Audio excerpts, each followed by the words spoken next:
예, 오늘 하나님께서 우리에게 주신 말씀 우리 함께 보도록 하겠습니다. 에베소서 4장 1절에서 6절까지의 말씀 우리 함께 보도록 하겠습니다. 에베소서 4장 1절에서 6절까지의 말씀입니다.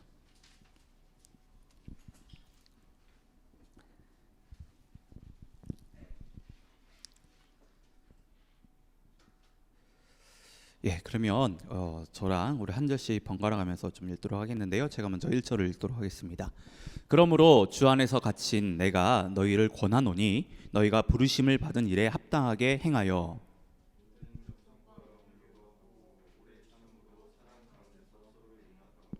평안에 매는 줄로 성령이 하나 되게 하신 것을 힘써 지키라.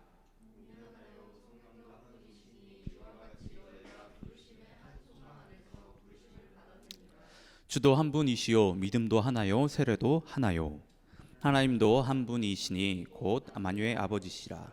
만유 위에 계시고 만유를 통일하시고 만유 가운데 계시도다. 아멘. 예. 오늘은 영적 분위기를 바꾸라 여섯 번째 말씀입니다. 여섯 번째 말씀으로 하나됨을 힘써 지키라는 제목으로 함께 말씀을 나누도록 하겠는데요. 우리가 그리스도인으로서 반드시 가지고 있어야 하는 그런 영적 분위기는 그 하나됨을 이루려고 하는 영적 분위기입니다. 그러니까 하나됨을 위해서 우리는요 끊임없이 계속해서 노력을 해야 한다라고 하는 것이죠. 우리가 사람들과의 어떤 그 관계 속에서 겪게 되는 그 수많은 그 문제들이 있잖아요. 갈등들이 있습니다. 근데 이런 문제나 갈등들이 왜 오냐면 하나됨을 이루지 못해서 오는 것이라고 할 수 있습니다. 그런데 이는 꼭 사람들과의 관계뿐만 아니라 하나님과의 관계도 동일합니다. 우리가 하나님을 비롯해서 사람과 온전한 하나됨, 연합을 이루지 못하니까 그 속에서요 문제들이 일어나는 것입니다. 반대로 이야기하자면 우리가 하나만 된다면, 우리가 하나만 이룰 수 있다면 정말 많은 문제들이 해결이 되고 많은 갈등들이 사라지고 정말 좋은 관계 가운데 나아갈 수 있다라고 하는 것이죠. 오늘 말씀을 보게 되면 우리가 왜 하나됨을 위해 노력해야 되는지, 그리고 우리가 어떻게 하나됨을 이룰 수 있는지에 대해서 알 수가 있습니다. 에베소서는 그 바울이요 로마 감옥에 있었을 때 에베소 교회에 쓴 편지입니다. 그러니까 에베소서는 크게 두 부분으로 나눌 수 있거든요. 총 6장으로 구성이 되어 있는데 1장부터 3장까지는 그 신앙의 어떤 교리적인 이야기를 하고, 그 다음에 4장부터 6장까지는 교리를 어떻게 우리 삶 가운데 구체적으로 실천하며 살아갈 수 있을지에 대해서 이야기를 한다고 할 수 있습니다. 바울은 이 교리를 구체적으로 우리 삶 가운데 어떻게 실천할 것인지를 말하면서 하나의 큰 원칙을 먼저 이야기를 하는데, 그것이 무엇이냐면 본문의 1절에 나와 있는데요. 우리 1절을 다 같이 한번 읽어볼까요? 1절 말씀입니다. 다 같이 읽겠습니다. 시작. 그러므로 주 안에서 갇힌 내가 너희를 권하노니 너희가 부르심을 받은 일에 합당하게 행하여. 바울이 말한 그 큰 원칙은 부르심을 받은 일에 합당하게 행하는 것입니다. 그러니까 바울은 에베소 성도들에게 하나님의 부르심에 합당한 삶을 살아야 한다고 이야기를 하고 있어요. 그런데 바울이 말한 이 원칙은 에베소 성도들만 적용되는 말씀이 아닙니다. 우리에게도요 동일하게 적용되는 말씀이에요. 우리 또한 바울이 말한 것처럼요 우리 삶 속에서 하나님의 부르심에 합당한 삶을요 살 수 있어야 합니다. 그런데 우리가 여기서 이제 한 가지 짚고 넘어가야 되는 것이, 지금 여기서 말하는 이 바울의 그 부르심은 뭐냐라고 하는 거예요. 예. 여러분, 지금 바울이 1절에서 말하는 그 부르심은요 우리가 일반적으로 생각하는 부르심이 아닙니다. 뭐 부르심하면 보통 뭐 소명이라든지 뭐 꿈이라든지 뭐 비전이라 뭐 이런 거, 그런 게 아닙니다. 부르심을 몇 가지로 나눠서 생각을 할 수 있는데, 여기서 말하는 그 부르심은요 신앙인들에게 있어서 가장 기본이 되는 부르심, 바로 구원을 이야기하는 거예요. 구원을. 예. 하나님께서 죄인된 우리를 구원의 자리로 부르시고 의롭게 하신 것을 말하는데, 하나님의 그 예수님의 구속 사역을 통해 우리를 구원하셔서 주님의 거룩한 몸된 교회를 섬기는 그런 성도로 부르셨다라고 하는 거예요. 예. 1절을 쉽게 이야기를 해보면 바울은요 하나님의 은혜로 구원받은 성도들이 성도답게 성도에 걸맞는 성도다운 그런 삶을 지금 살아야 한다고 지금 이야기를 하는 거예요. 이것이 성도들이 가지고 있어야 될 아주 중요한 원칙이라는 거예요. 성도답게 사는 거, 성도에 걸맞게 사는 거, 성도다운 삶을 사는 거, 이게 아주 중요한 원칙이라는 거예요. 여러분, 우리 모두는 하나님의 거룩한 부르심을 받은 성도들입니다. 다들 그렇게 생각하시죠? 그렇다고 한다면 우리는 우리 삶 속에서 무엇을 하든지 간에 정말 아주 사소한 일이라고 하더라도, 정말 사소한 일이라고 하더라도 하나님의 은혜로 부름받은 성도답게 생각하고 고민하고 행동해야 한다라는 거예요. 정말 사소한 일이라고 하더라도 하나님의 은혜로 부름받은 성도답게 생각하고 고민하고 행동해야 한다는 겁니다. 우리가 세상 속에서 성도로서 합당한 삶을 살아갈 때 그것이요, 하나님의 부르심에 온전히 반응하는 것입니다. 그렇게 살아가는 우리의 삶을 통해서요, 또 예수 그리스도는요, 그 안에 또 역사를 하세요. 또 그것을 통해서 복음이 정해지고 궁극적으로는요, 하나님께서 영광이 받으신다는 겁니다. 여러분, 우리 모두는 죽을 수밖에 없었던 죄인들이었습니다. 하지만 하나님께서 죄인된 우리를 찾아오셔서 하나님의 자녀로, 주님의 몸된 교회를 섬기는 거룩한 성도로 불러주셨어요. 그리고 영원한 소망 가운데 살아갈 수 있게 해주셨다는 거예요. 우리가 이 은혜를 안다면 우리는 하나님의 부르심에 합당한 삶을 반드시 살아야 합니다. 이는 해도 되고 안 해도 되고 그런 일이 아니에요. 부름받은 성도라면, 하나님께 부름받은 성도라면 반드시 해야 하는 일이라고 하는 겁니다. 자, 우리가 부름받은 성도로서 삶의 모든 부분에 있어서 그에 합당한 삶을 살아가야 하는데요, 오늘 본문을 보면 바울은요, 그 중에서도 특별히 부름받은 성도라면 반드시 실천해야 되는 것이 무엇인지 이야기를 해주고 있어요. 그것이 뭐냐면 3절에 나와 있는데, 우리 3절 말씀을 다 함께 한번 읽어보도록 하겠습니다. 3절 말씀입니다. 같이 읽겠습니다. 시작. 평안에 매는 줄로 성령이 하나 되게 하신 것을 힘써 지키라. 우리 한 번 더 읽겠습니다. 시작. 평안에 매는 줄로 성령이 하나 되게 하신 것을 힘써 지키라. 바울은 성령이 하나 되게 하신 것을 힘써 지키라고 말합니다. 이것이 하나님의 부름을 받은 성도가 반드시 해야 하는 일이라는 거죠. 여러분들은 삶 속에서 얼마나 하나 되기 위해서 노력들을 하고 계십니까? 여러분들은 하나님과 그리고 교회와 또 교회 지체들과 얼마나 하나 되기 위해서 노력들을 하고 계세요? 하나님께서 여러분들에게 허락하신 그 배우자, 그리고 뭐 직장 동료, 또 뭐 여러 구성원들 있지 않습니까? 얼마나 하나 되기 위해서 노력들을 하고 계십니까? 여러분, 우리 기독교는요, 하나 되기 위해 끊임없이 노력해야 하는 종교입니다. 우리 믿는 사람들은요, 우리가 있는 그 자리에서 하나 되기 위해 노력해야 하는 사람들입니다. 다른 사람들을 배격하고 적대시하고 그런 사람들이 아니라 다른 사람들을 끊임없이 포용하고 한대하며 하나 되기 위해서요, 노력해야 하는 사람들이라는 거예요. 자, 3절 말씀 잘 보면 바울은 하나가 되어야 한다라고 말하지 않습니다. 성령이 하나 되게 하신 것을 힘써 지켜야 한다고 이야기합니다. 이는 이미 우리가 성령으로 하나가 됐음을 전제하는 말입니다. 성령으로 하나 됐다는 것이 왜 중요하냐면, 우리가 온전한 연합, 하나가 되기 위해서는요, 성령의 능력이 반드시 필요해요. 인간의 힘으로요, 온전한 하나됨을 이룰 수 없습니다. 만약에 그런 생각을 가지고 있다면요, 그 생각은 빨리 버리면 버릴수록 우리의 그 신앙 건강에 좋습니다. 인간은 절대로 온전한 하나됨을 이룰 수 없습니다. 그런 능력이 없어요. 인간적인 노력을 기울인다고 해서 되지 않습니다. 그리고 설사 그것이 됐다라고 하더라도 하나됨의 유통기한은요, 이루 말할 수 없이 짧습니다. 오직 성령님만 우리를 온전히 하나 되게 할 수 있다라고 하는 거예요. 여러분, 인간이 진정으로 하나 되는 것이요, 힘들고 얼마나 어려운 일이냐면요, 인간들이 살아있기 때문이에요. 그러니까 정적이지 않고 동적이기 때문이에요. 인간의 마음은요, 하루에도 수십 번이 바뀝니다. 하루에도 수십 번이 바뀌는 그 인간의 마음을 우리가 무슨 능력으로 맞출 수가 있어요? 우리가 그것을 어떻게 붙들 수 있습니까? 우리가 사랑해서 결혼을 하면 부부가 온전한 연합, 하나 되면 이뤘다고 말합니다. 그런데 그것이 다가 아니에요. 여기 결혼한 분들이 계셔서 아시겠지만, 사랑해서 결혼을 하지만 하나 되기 위해 끊임없이 노력하지 않으면 갈등이 일어나고 문제가 생깁니다. 부부라 하더라도 노력하지 않으면요, 연합할 수가 없습니다. 인간의 마음은 언제, 어떻게, 어디로 튈지 아무도 몰라요. 때로는 자기 자신도 모릅니다.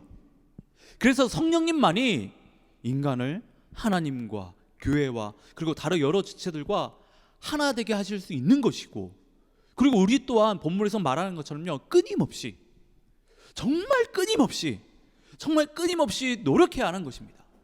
하나 되기 위해 노력하지 않으면 언제든지 성령님께서 하나 되게 하신 것을요, 그것들을 깨트릴 수 있다라고 하는 거예요.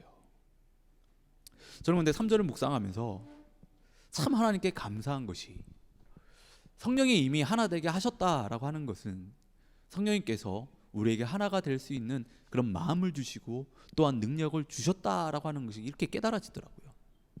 그냥 우리에게 그냥 맨 땅에서 헤딩하듯이 그냥 하나 되기 위해서 노력해라 라고 하시지 않고, 거룩한 하나님의 성도로서 부름받은 자들이라면 그들 가운데 성령님께서 하나 되게 하신 것을 힘써 지킬 수 있도록 필요한 모든 것들을 분명히 공급해 주실 거라고, 필요한 모든 것들을 분명히 채워 주실 거라는 그런 마음을 주시더라고요.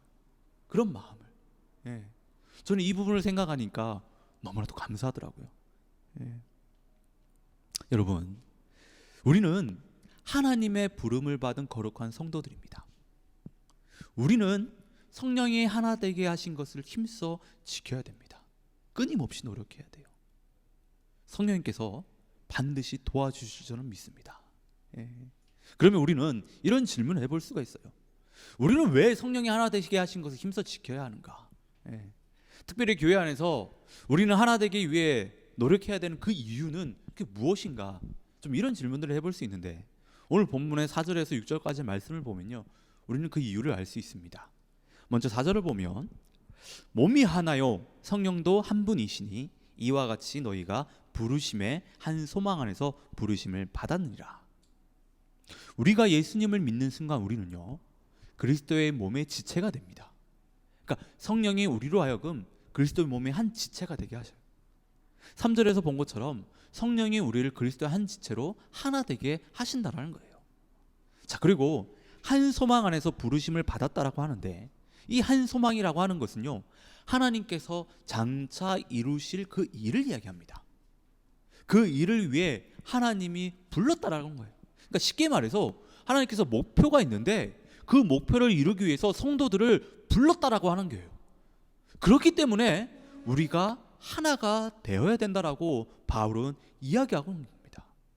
자, 여기서 한 소망이라고 하는 것은요, 하나님께서 이루실 소망을 이야기하는데, 크게는 그래요. 이 세상을 향한 하나님의 소망이 있고, 작게는 우리 하늘둥지교회에, 그리고 여러분들이 있는 그 소그룹 모임에, 그리고 부부와 그 가족 안에요, 그런 소망들을 하나님께서 다 주셨다라고 하는 거예요. 하나님께서는 그것을 이루기 위해 각자를 다 불러주셨습니다. 그렇기 때문에 우리는요, 그 소망을 중심으로 하나가 되어야 한다라고 하는 거예요. 자, 그 다음에 5절을 보면, 주도 한 분이시요 믿음도 하나요 세례도 하나요 라고 이야기를 합니다. 자, 여러분, 이것이 무엇을 의미하냐면, 우리는 오직 그 한 분 예수님을 믿고 있다라는 거예요. 한 믿음을 고백하고 있다라고 하는 겁니다. 제가 강조하는 부분이 오직 그 한 분 예수님을 믿고 있다는 거. 한 믿음을 고백하고 있다는 겁니다. 자, 우리가 믿는 예수님은요, 한 분밖에 없어요. 한 분, 바로 그분, 그 한 분. 2000년 전에 우리 죄를 지시고 골고다 언덕에서 십자가에 달려 돌아가신 예수님, 사망 권세를 이기시고 부활하신 바로 그 예수님, 우리는 그 예수님을 믿고 있습니다. 바울을 비롯해서 우리 모두는요, 그 예수님을 믿고 있는 거예요. 그리고 우리의 주되심을 고백하고 있는 겁니다. 예. 우리 모두는 이 세상을 구원하시기 위해 죄인된 우리와 하나님과의 그 관계를 화목케 하시기 위해 친히 화목제물 되어주신 그 예수님을 믿고 있습니다. 다른 예수님을 믿고 있는 게 아니에요. 우리는 모두 다 그 예수님을 믿고 있습니다. 그리고 한 신앙을 지금 고백하고 있다라고 하는 거예요. 그렇기 때문에 바울은 우리가 하나가 되어야 된다. 한 예수님을 믿고 있기 때문에, 한 신앙을 고백하고 있기 때문에 우리는 하나가 되어야 된다라고 지금 이야기를 하는 겁니다. 그리고 마지막으로 6절을 보면요, 하나님도 한 분이시니 곧 만유의 아버지시라. 만유 위에 계시고 그 만유를 통일하시고 만유 가운데 계시도다 라고 이야기를 합니다. 자, 이 세상을 창조하신 하나님이 한 분이시고 그 하나님이 우리의 아버지가 되신다라는 거예요. 네. 여러분, 우리는 예수님을 믿게 되면 우리 모두는요, 하나님의 자녀가 됩니다. 하나님의 은혜로 죄인이었던 우리가요, 하나님을 아바 아버지라고 부를 수 있는 영광스러운 하나님의 자녀가 됩니다.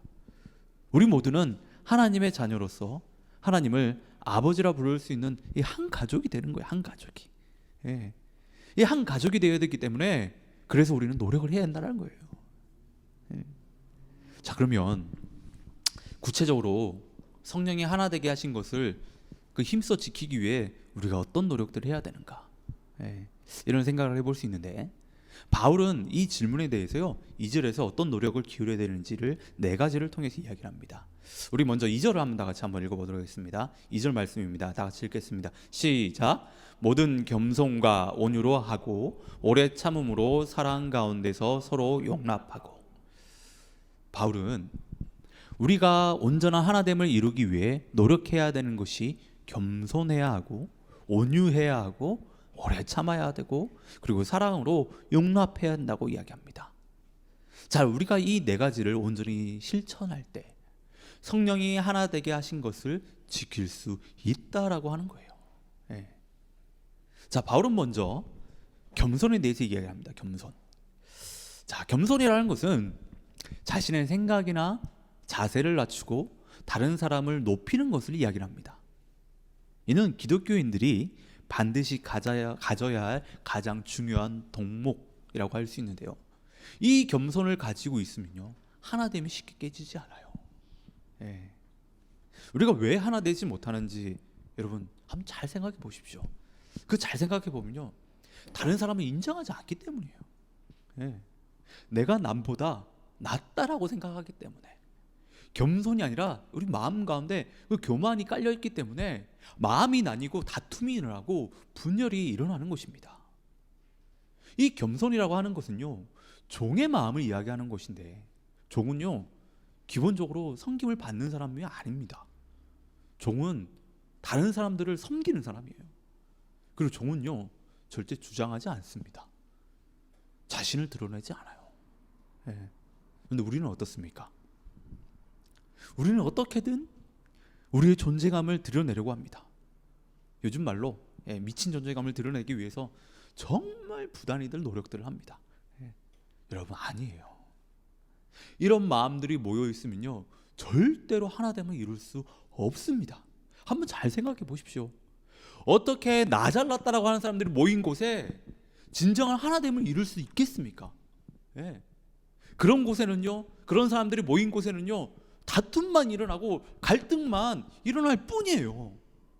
여러분, 겸손은요, 나의 존재감을 드러내는 것이 아니라 나의 존재감을 감추는 것입니다. 그리고 나 역시 하나님의 은혜가 필요한 한없이 연약한 존재라는 사실을 인정하는 거예요. 그럴 때 열린 마음으로 다른 사람들을 우리가 인정할 수 있어요. 그 사람의 그 생각과 그 사람의 그 경험과 그 사람의 그 판단을요, 인정할 수 있어요. 이것이 성령이 하나 되게 하신 것을 지킬 수 있는 방법이라는 거예요, 지금. 그리고 두 번째는 온유해야 하는 것인데요, 우리는 보통 온유하면 어떤 연약한 어떤 그런 이미지를 많이 생각을 합니다. 근데 온유라는 이 단어는요, 연약한 이미지와는 전혀 다른 뜻을 가지고 있어요. 우리가 생각하는 보통 온유, 이걸 좀 버리셔야 돼요. 이거. 본래 온유라는 그 단어의 그 뜻은요, 강한 힘이라든지 어떤 격한 감정들을 철저하게 다스리고 통제하는 것을 이야기하는 겁니다. 내 안에 강한 힘이나 아니면 어떤 격한 감정들 있잖아요. 그것들을 철저하게 다스리고 통제하는 것을 온유라고 하는 거예요. 온유. 자, 우리가 공동체라든지 관계 안에서요, 그러니까 하나됨이 깨지는 것을 보면요, 자기 자신을 컨트롤하지 못해서 그래요. 특히 상대방이 자신의 감정을 건드리고 자존심을 건드렸을 때 반응하면, 온유하지 못하면 관계가 깨집니다. 예수님과 다윗을 한번 잘 생각해 보시면요, 정말 말도 안 되는 그 억울한 일들을 정말 많이 당하시거든요. 정말 많이 당하. 그런데 그 가운데서도 온유를 지킨다는 거예요. 자기 자신을 컨트롤하신다는 겁니다. 온유를 잃지 않아요. 여러분, 온유함이 깨지면요, 정말 더러울 거 안 입고 와서 성질을 확 내버리면, 쉽게 얘기해서 관계가 힘들어져요. 관계가 힘들어집니다. 자, 그리고 셋째는 오래 참는 것을 이야기합니다. 오래 참는 것은 인내를 말하는데요. 자, 인내라는 것은 어떤 어려움이나 위기, 그리고 어떤 상황 속에서 포기하지 않고 참고 기다리는 것을 이야기합니다. 자, 우리가 아는 것처럼 사람은요, 잘 변하지 않습니다. 그래서 오래 참고 기다려줘야 됩니다. 그런데 기다리지 못하죠. 사람이 변화하면 반드시 시간이 필요합니다. 그리고 하나님의 은혜가 필요해요. 그런데 나하고 다르다고 해서 자꾸 사람들은요, 뜯어 고치려고 해요. 관계 속에서 문제가 그러면 발생을 합니다. 기다려줘야 돼요. 기다려줘야 돼요.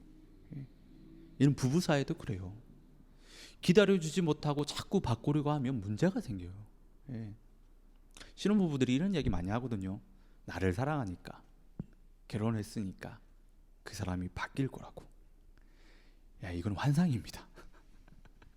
아주 큰 착각이에요. 여러분, 자기 엄마도 못 바꾼 그 사람을 결혼했다고 한순간에 바뀔까요? 자기 엄마랑 30년 40년 살아가지고 그게 안 고쳐졌는데, 결혼했다고 해가지고 한순간에 그게 바뀌겠습니까? 엄마는 그 사람을 사랑하지 않았나요? 사랑했습니다. 부모의 사랑이 얼마나 큰데 사랑했습니다. 그만큼 시간이 필요하다는 거예요. 그래서 죄송하지만 처음에 잘 골라야 돼요. 처음에 잘 골라야 돼요. 참 참고 기다려줘야 됩니다. 참고 기다리지 못하면요, 여러분, 문제가 생겨요. 문제가 생겨요. 근데 그게 힘들죠. 그게 힘들어요. 자, 마지막으로 사랑으로 서로 용납하는 것인데, 이는 상대방을 있는 그대로 받아들이는 것을 말합니다. 상대방의 있는 모습 그대로 인정하는 거예요. 그런데 사람들은요, 상대방을 있는 모습 그대로 인정하지 못합니다. 받아들이지 못해요. 뭔가 자신하고 다르면요, 자꾸 틀렸다라고 생각을 해. 그래서 그 사람을 자꾸 바꾸려고 합니다. 아닙니다. 나와 다른 것은요, 틀린 것이 아닙니다. 자꾸 틀리다고 생각하면요, 관계가 제대로 온전히 설 수가 없어요. 관계는 어렵게 될 수밖에 없습니다. 내 관점이 아니라 상대방을 있는 모습 그대로를 보고 우리는요, 계속해서 그거를 받아줘야 돼요. 이해해줘야 돼요. 특별히 바울은요, 그냥 용납하라고 이야기하지 않습니다.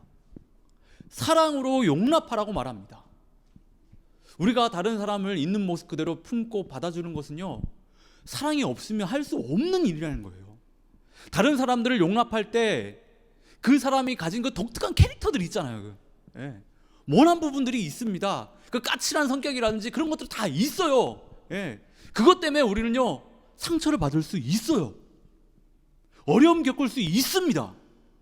그럼에도 우리는 성령이 하나 되게 하신 것을 지키기 위해서 용납해 줘야 한다는 거예요. 근데 그러려면 사랑이 있어야 된다는 얘기하는 거예요. 예. 사랑이 있어야지만 그 모난 부분들, 그 까칠한 그런 성격들, 그런 캐릭터들 품을 수 있고 받아줄 수 있다라고 하는 거예요. 예. 지금까지 성령이 하나 되게 하신 것을 힘써 지킬 때 어떤 노력들을 해야 되는지 살펴봤습니다. 예. 저는 이것을 묵상하면서 제 마음 가운데 이런 마음이 들었습니다. 겸손하고 온유하고 인내하고 용납하는 것. 이 네 가지를 묶을 수 있는 것은 바로 공감이다. 공감. 여러분, 공감이라는 것은요, 서로의 생각과 마음과 감정을 함께 나누고 함께 느끼는 것을 말합니다. 공감은 겸손하지 않으면, 온유하지 않으면, 인내하지 않으면, 다른 사람을 있는 모습 그대로 받아들이지 않으면 절대로 할 수 없는 거예요. 절대로 할 수 없는 겁니다. 우리 그리스도인들은 다른 사람들을요, 공감하는 삶을 살아야 됩니다. 왜냐하면 바로 예수님께서 공감의 달인이셨기 때문이에요. 예수님은 우리를 공감하시기 위해서 하나님의 아들이셨지만요, 그 모든 것들을 다 내려놓으셨습니다. 친히 인간의 몸을 입으시고요, 모든 고난과 핍박을 다 받으셨습니다. 우리들처럼 땀 흘리시고 피 흘리시고 눈물을 흘리셨다는 거예요. 때로는 우리처럼 굶주리셨습니다. 왜 예수님이 이런 일들을 감당하셨습니까? 우리를 공감하기 위해서. 예수님 당신의 공감으로 우리와 하나님을 친히 하나 되기 위해서 이런 일들을 다 감당하셨다라고 하는 거예요. 여러분, 우리는요, 성령이 하나 되게 하신 것을 정말 힘써 지켜야 됩니다. 이는 하나님의 명령이에요. 하나님의 부름을 받은 성도라면 반드시 감당해야 되는 그런 명령이라는 겁니다. 그러기 위해서는 우리는 우리 삶 속에서요, 우리 삶 가운데서 겸손해야 되고 온유해야 되고요, 인내해야 됩니다. 사랑으로 모든 것을 정말 용납할 수 있어야 됩니다. 요즘 말로 우리가 공감할 수 있어야 돼요. 공감하는 삶을, 그런 삶을 살아야 합니다. 그래야 우리가 성령으로 하나 되게 하신 것을요, 정말 힘써 지킬 수 있습니다. 저는요, 우리 하늘동지교회가 정말 공감하는 공동체가 되기를 진심으로 바랍니다. 그래서 지금 이렇게 성령으로 하나 되게 하신 것을 우리가 정말 힘써 지킬 수 있는 그런 공동체가 되기를 진심으로 바랍니다. 그리고 여러분들도 정말 공감하는 사는 그런 삶을 사셔서요, 여러분들이 있는 그곳에서 정말 하나님께서 하나 되게 하신 것을 정말 지킬 수 있는, 힘써 지킬 수 있는 여러분들 다 되시기를 진심으로 축원합니다. 그리고 우리가 하나됨을 힘써 지켜 나갈 때요, 하나님께서는요, 그 가운데 주신 복이 있습니다. 축복들이 있어요. 저는 정말 여러분들이 그 은혜와 그 축복들을 여러분들 그 삶 가운데서 정말 많이, 정말 풍성하게 누릴 수 있기를 진심으로 바랍니다. 우리 한번 옆에 분들 한번 바라보십시다. 그래서 이렇게 한번 인사했으면 좋겠는데요, 성령이 하나 되게 하신 것을 힘써 지키십시다. 성령이 하나 되게 하신 것을 힘써 지키십시다. 그리고 공감하십시다. 옆에 한번 공감하십시다. 공감하십시다.